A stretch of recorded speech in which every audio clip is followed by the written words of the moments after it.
Three Words with Natalie Clifford Barney is brought to you by the Vocabulary Through History Foundation and the Ohio History Connections Ohio History Central Project.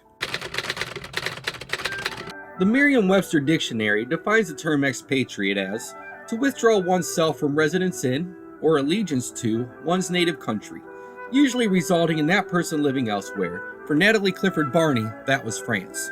Natalie Clifford Barney was born in 1876 in Dayton, Ohio, to an affluent family. This afforded her many luxuries, including a pony named Trixie, a chance meeting with Oscar Wilde, and a governess who would read stories to little Natalie in French. This education and language would prove immediately useful, as around the age of 10, the family moved to France, where Natalie would attend the famous Le Rouge boarding school, who counted Eleanor Roosevelt as alumni. It was also around this time that Natalie's sexuality was blossoming.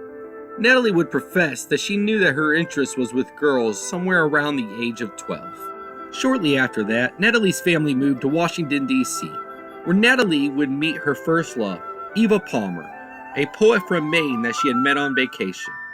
Over the next few years, Natalie bounced back and forth between the U.S. and France, until upon her father's death, she finally settled down at 20 Rue Jacob in Paris's Latin Quarter. One definition of tolerance, and the one we're referring to, declares it as sympathy or indulgence for beliefs or practices differing from or conflicting with one's own. It was tolerance that would serve as the primary vehicle for Natalie Clifford Barney to leave the U.S. for France.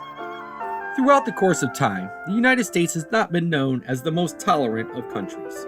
Though the Declaration of Independence stated that all men are created equal, it has not been the case for anybody but white Christian men. The history of the U.S. is stained with the blood of the oppressed. Even now, in the 21st century, it can be dangerous just being black, Latino, Muslim, or gay. One of Natalie's most famous quotes was, "My queerness is not a vice, is not deliberate, and harms no one." In France, her sexuality was accepted. This liberation from the intolerance of her own country would provide her the freedom to be herself, while encouraging others to be who they wanted to be as well. Our final word is camaraderie, which is simply defined as a spirit of friendly good fellowship, something that NCB was perhaps most known for.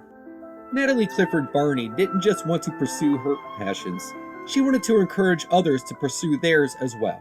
Every Friday night, from her home at 20 Rue Jacob, she would host a literary salon that would see some of the greatest writers of the 20th century, including Ezra Pound, T.S. Eliot, F. Scott Fitzgerald, Thornton Wilder, Truman Capote, Gertrude Stein, and many, many others. Until the end of her days, she held loyalty to her friends as one of the driving forces in her life, as evidenced in this quote from a 91-year-old Natalie Clifford Barney. I find I've never given up my friends. They've given me up, but I never given them.